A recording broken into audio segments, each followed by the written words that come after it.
Today, there is a lot of talk about artificial intelligence, about how it is affecting or will affect us in the very near future. Some people say 2 or 3 years, others say 10 years. Everything will turn upside down, everything will change. Yes, of course, everything will turn upside down, everything will change.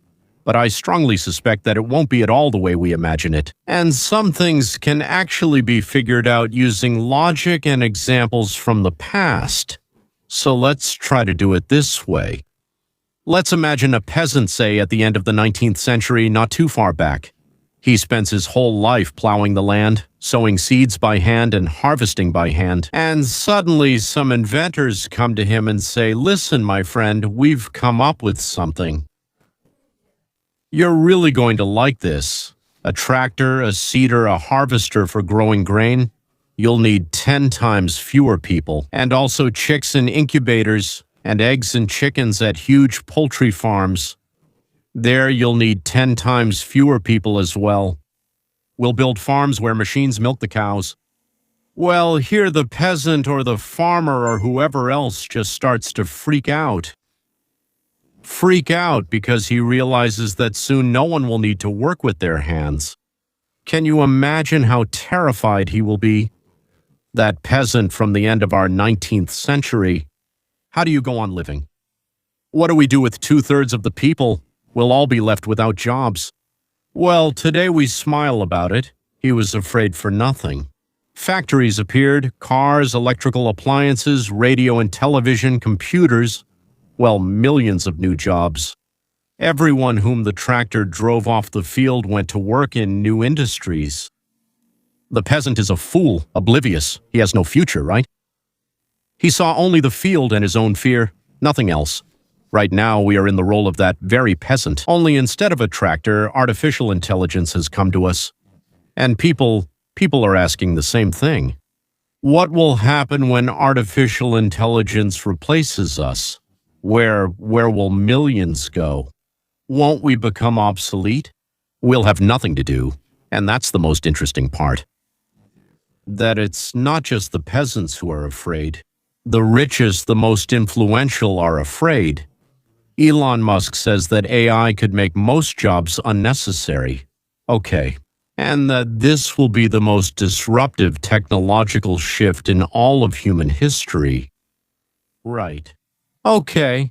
Bill Gates warned that artificial intelligence could radically change the market. In the coming years, many professions will simply disappear. Well, that's just kind of scary. According to a Goldman Sachs report, up to 300 million jobs worldwide could be affected by AI automation in one way or another. So, pay attention. A 19th century peasant was afraid for his job. Today, financiers, economists, and large organizations are afraid for the future of work. So let's not pretend, as they say, that there is no problem at all. Since smart people are so afraid. People much smarter than me are afraid. The fear is real. Let's figure it out. Will this be the end of employment or the beginning of a new stage that we need to prepare for right now? I want to say right away that most of the materials I talk about or mention are taken either from the book by Lev Pevsner, or from his video channel, where you can learn much more than what I can tell you now in half an hour or 20 minutes. It's very interesting. I highly recommend it. I'll provide it below the text in the description, I think. And a reference to his book, which definitely exists in Russian. Yes. And accordingly to his channel, go check it out. Okay. I suggest we do a simple thought experiment. First, don't panic. It's hard. I know it's hard. And ask a question. If AI really frees people from routine, repetitive tasks, where can the people it displaces go? Yes, I remembered. So Lev Pevsner's channel is called Triz for All, and the book is called Civilization, Artificial Intelligence, and Superfluous People. Well, you can buy it on online stores and so on. The link will be below, as I already mentioned.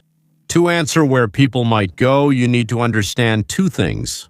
First, artificial intelligence drastically reduces the cost of many technologies and increases productivity. a machine controlled by artificial intelligence can work 24 hours a day without sleep, without sick leave, without vacations. This means that what used to be expensive and elitist is becoming widespread. And when something becomes widespread, a huge market and millions of new jobs emerge around it. Here's an example. Let's take, say, watches. In the 16th century, pocket watches and wristwatches were made by hand. Jewelers essentially made them. There were only a few actual watchmakers. In the 20th century, the watch industry became mass market. Factories appeared, mass production, assembly lines, tens of thousands of jobs around the same need. To know the time. Well, it looks like it will be the same with artificial intelligence. At first, it pulls people out of individual operations. The reduction in cost and acceleration of processes will make it possible to meet old needs at a new level and create new needs. Let's talk about them, although we don't even really think about them today. To avoid getting lost in the details, I'll roughly divide future needs into 3 large groups. One is already known but not fully satisfied. Let's say, expensive. Oh, only the elite can afford that. The second group is those we've been dreaming about for a long time, but we don't have enough resources for them. And the third group is completely new needs that will become real only thanks to artificial intelligence.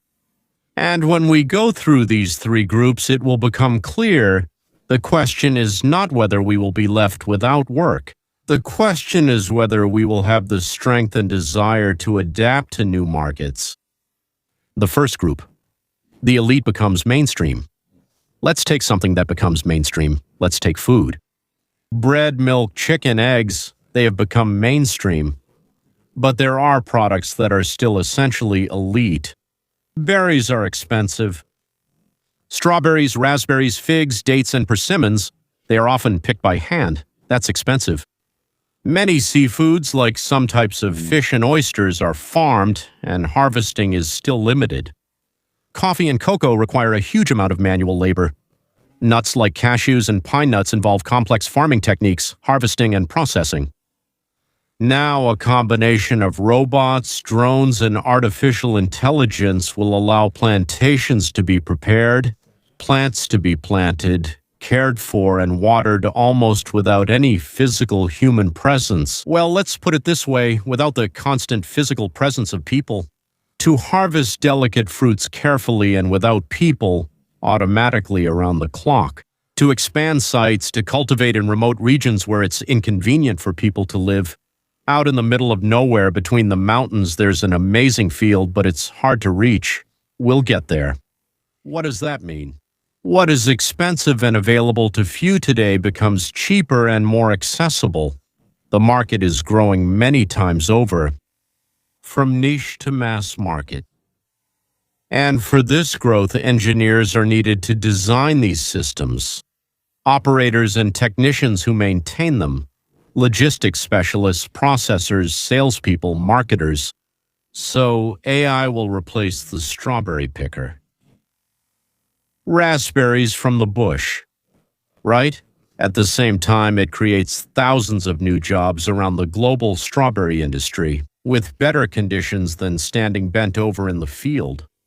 I used to pick strawberries, well, not in such quantities, and I know for sure. They're low to the ground. You have to bend over or squat down. You can't stay like that for long. Now about the housing. The U.S. builds a huge amount of housing. It's a country with a massive housing stock, but the demand for comfortable housing is still far from being met, really far. Millions of people live in cramped conditions, in old houses, in expensive neighborhoods. Many people dream of a second home in a warm state to escape winter. What does artificial intelligence do? There are unmanned and sparsely manned factories where large sections of houses are assembled. On construction sites, machines, AI digs the foundations. They lay the utilities. They install those very blocks. House designs are optimized for comfort. With the help of artificial intelligence, energy efficiency, logistics, the result, houses are becoming cheaper and more affordable, much cheaper and much more affordable, The spaces are larger, the quality is higher. Yes, some simple manual jobs are disappearing, but the volume of construction is growing. The demand for those who service new houses is increasing. Electricians, plumbers, finishers, service crews. This is not science fiction. Tiny houses are already being tested now, which cost about as much as a good TV, and not like half a lifetime spent on a mortgage. The third area, let's take medicine. Right now, there is a severe shortage of doctors in the US. You can wait weeks to see a specialist, and diagnostics are expensive. Many tests are done like CAT scans, MRIs, and things like that. To a minimum, because it's expensive and slow. What does artificial intelligence enable? Controlling complex diagnostic equipment. Automatically analyze images and data, detect abnormalities at very early stages, better than a tired doctor who has looked through hundreds of photos, images, and scans, X-ray studies, and the like. The bottom line. Diagnosis becomes faster and cheaper. Insurance companies and clinics can do it more often. The medical and preventive care markets are growing like crazy. And where does this lead? To even greater demand for doctors, nurses, equipment operators, bioengineers, technicians, and care assistants, because the more people are diagnosed and treated, the more work there is for everyone around. It turns out to be a paradox. Artificial intelligence takes away some of the doctor's work, but the overall workload of the system increases, which means employment also grows. Now, we mentioned that there is a second group, things we want but can't do yet.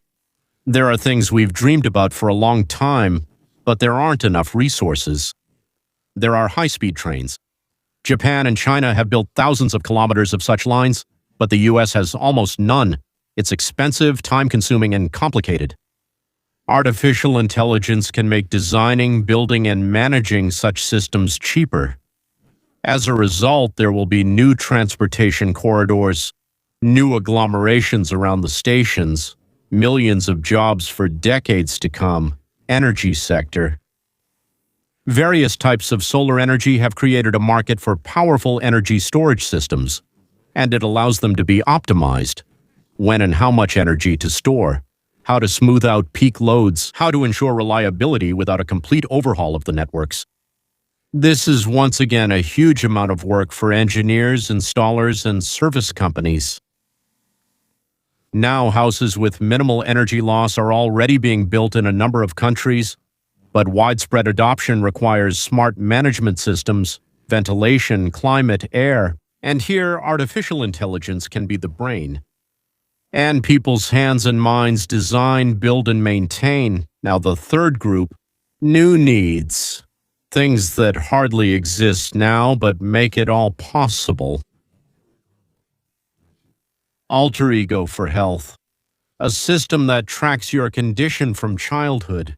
Pulse, blood pressure, sugar, ECG, tests, trends in your indicators, comparison with millions of other cases. Artificial intelligence detects dangerous trends in advance. It warns you and the responsible people. Well, let's call them doctors. In fact, you have your own personal doctor watching over you every minute, every second. Artificial intelligence, plus the production of devices, software development, data processing, and doctors who use the system as a tool. Well, where is the loss of jobs here? Now, probably the thing I like the most, yes, it's education. Artificial intelligence makes individualized learning possible. Everyone learns at their own pace. The material is presented in a format that is convenient for that particular child. We are all very different. There are 3, 4, or 5 different learning styles. There are also combinations of learning styles. Some people are faster, some are slower, some are like this until the age of 10 or 11, and then it changes. It's simply impossible for a person to catch all of this. Artificial intelligence will catch this instantly. Thus, the teacher turns into a mentor. I'm talking about artificial intelligence right now. There's a ton of work, a mountain of work, creating courses, supporting students, building offline communities, clubs, leading them. Well, it's obvious. It's taking care of the elderly, for example, right? And reminds them about their medication. watches over their safety, helps with communication, even with physical support. There are these, so to speak, special exoskeletons, I think they're called, if I'm not mistaken. At the same time, entire communities and cities are being built for comfortable retirement, and all of this requires real people. Doctors, nurses, social workers, activity directors. Now, let's talk about something like transportation. Self-driving. It's just started here. But let's add transportation and tourism to that as well, shall we? Motorhomes with AI that drive you around the country. Would you like something like that? While you sleep, like a mini-cruise across the US. Well, I planned it. I told him, listen, I want to spend a couple of days somewhere. Find me a good place near a grove or a lake or something, and you go to sleep and he takes you there. Smart campsites where RVs are, they automatically connect themselves to utilities. AI-powered guides that give tours, answer questions, and again, a huge new market, from manufacturing equipment to serving tourists. What does this mean? And it indeed causes real fear.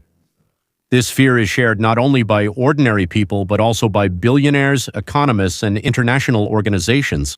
And indeed, it eliminates many routine, low-skilled tasks, and it will hit those professions where the work can be easily algorithmized.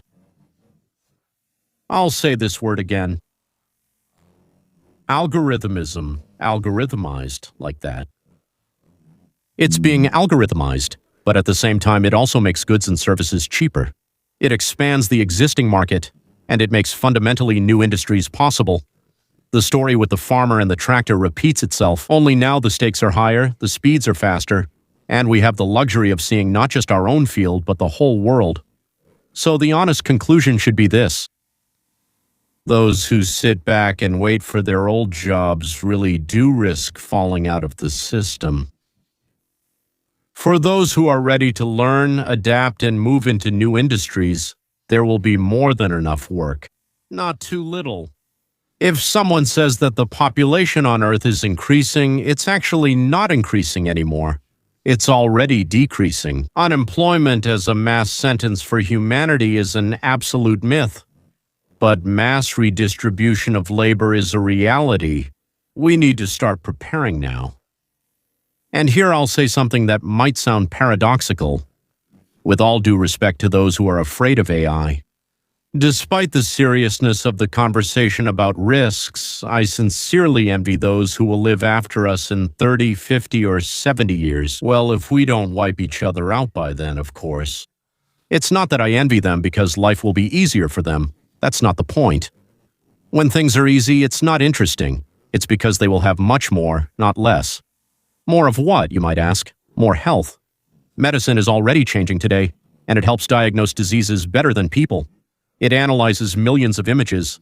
It notices things that a doctor might miss. In a couple of decades, it will be normal not to do tests just once a year, but to live with constant health monitoring. A heart attack is detected before it happens, a stroke before paralysis. Cancer at a stage when it can be treated, not when it buries you. More, even more opportunities for creativity. And it already takes care of the routine, code review, the mechanical part of design, standard texts. The next generation will start, not with shuffling papers, but with what will be, let's say, real human work. To invent, compose, create, combine ideas, build projects, work with people. Creativity will stop being a luxury for a select few, because the routine part of the work will be taken over by tools. And what will be left for people, meaning style, taste? More time for the human side of things. Which is also very important. For relationships, for raising children, for caring for the elderly, for studying, for traveling. When machines do the dirty, heavy, monotonous work, people finally get a chance to do what makes being human worthwhile. Not just being a bio-robot. And the most important thing, we have a better chance of survival as a species. Right now, if two mentally unstable politicians somewhere at the top make the wrong decision, We have the wonderful prospect of disappearing from the planet in the form of a beautiful nuclear mushroom cloud, and AI, if used correctly, can reduce this risk. How, you may ask? By analyzing huge amounts of data and seeing in advance where a conflict is brewing, helping diplomats calculate negotiation scenarios so that a peaceful solution is more beneficial than war, by modeling the consequences of strikes and escalation in such a way that even the most reckless hothead becomes afraid to press the red button, being that sober mind that doesn't drink, and I really hope that AI will never be taught to drink. It doesn't take offense, doesn't seek revenge. It just calculates where there are fewer casualties and where there are more benefits for all sides. Even now, AI systems are involved in conflict analysis. They help draft peace agreements. They identify areas of agreement and potential negotiation flashpoints. This is just the beginning. But if we continue down this path, in 1 or 2 generations, humanity may have for the first time not only a destroy the world button, but also a very powerful tool to prevent idiocy from winning. We've had the one with the button for a long time, but we've never had one against idiocy. Of course, the risks won't go away.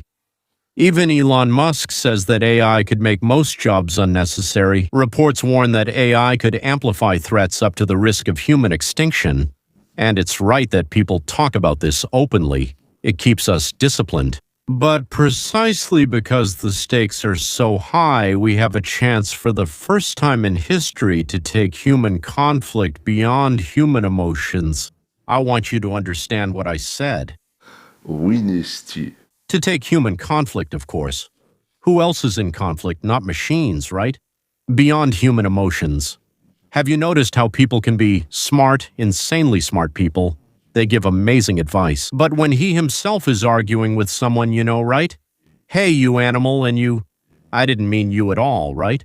As soon as he starts, his emotions overwhelm him, and he does the very foolish thing he warned someone else about, to give machines the task not of defeating the enemy at any cost, but of minimizing harm for everyone, to preserve lives, resources, and the future. And this is where I return to my envy of future generations. They will live in a world where they are healthier than us. They have more freedom to be creative rather than just survive, like many of us. They're less likely to be destroyed by someone else's stupidity or missile.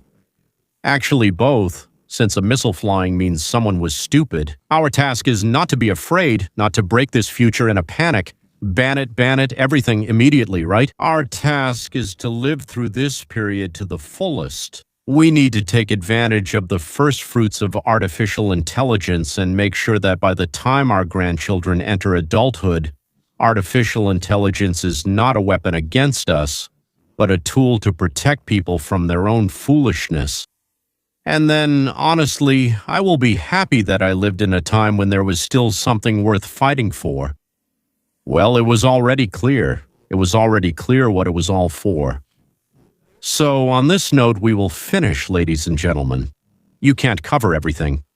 But once again, I want to say that the channel Triz for All, the link will be below, and the book in Russian by Lev Pevsner, Civilization, Artificial Intelligence, and Superfluous People, was published in 2026 by Redistribution Publishing. There will also be a link. So that's all. Goodbye and see you next time.